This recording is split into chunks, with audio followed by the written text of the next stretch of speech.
رزق کی تنگی میں خاص طور پر استغفار بہت فائدہ دیتی ہے، یعنی انسان کے گناہ انسان کے رزق کے راستے میں رکاوٹ بن جاتے ہیں. اور آخر میں یہ بات یاد رہے کہ انسان کے رزق میں اکثر اس کے اپنے گناہ رکاوٹ بن جاتے ہیں. اس لیے جب انسان ان گناہوں سے توبہ کرتا ہے، استغفار کرتا ہے، تو اللہ تعالیٰ رزق کے دروازے کھول دیتے ہیں.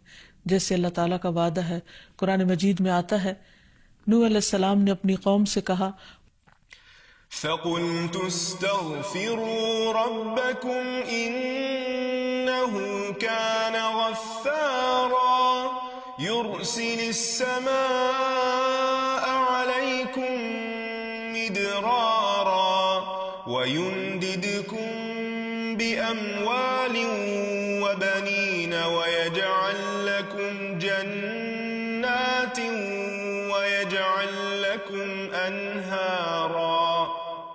اور کہا کہ اپنے رب سے معافی مانگ لو، بلا شبہ وہ بڑا معاف کرنے والا ہے. وہ تم پر آسمان سے خوب بارشیں برسائے گا اور تمہاری مال اور اولاد سے مدد کرے گا، تمہارے لیے باغ پیدا کرے گا اور نہریں جاری کرے گا. تو اس سے یہ پتہ چلتا ہے کہ دنیا میں جتنی بھی راحتیں اور رزق کی قسمیں ہیں ان سب کی کنجی استغفار ہے. تو اس لیے انسان کثرت سے اپنے گناہوں پر توبہ کرتا رہے. حضرت حسن بصری کی مجلس میں ایک شخص آیا اور کہنے لگا کہ اس کے ہاں اولاد نہیں، تو انہوں نے اس کو استغفار کا حکم دیا.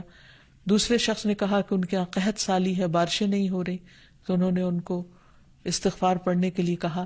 تیسرا شخص آیا اور کہنے لگا کہ اس کے رزق میں مشکل ہے، تو انہوں نے اس کو بھی یہی نسخہ بتایا. تو ان کی مجلس میں سے ایک شخص نے کہا کہ آپ نے ہر مشکل میں مبتلا شخص کو ایک ہی بات بتائی، ایک ہی وظیفہ بتایا، اور وہ بخشش کی دعائیں کرنے کا.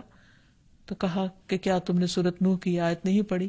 حقیقت یہ کہ اللہ کا کلام سچا ہے اور ہمیں اس پر ایمان لا کر پورے یقین کے ساتھ، وثوق کے ساتھ دعا مانگنی چاہیے کہ ہم انشاءاللہ استغفار کریں گے تو آسمان سے اور زمین سے رزق اگلنے لگے گا، ابلنے لگے گا.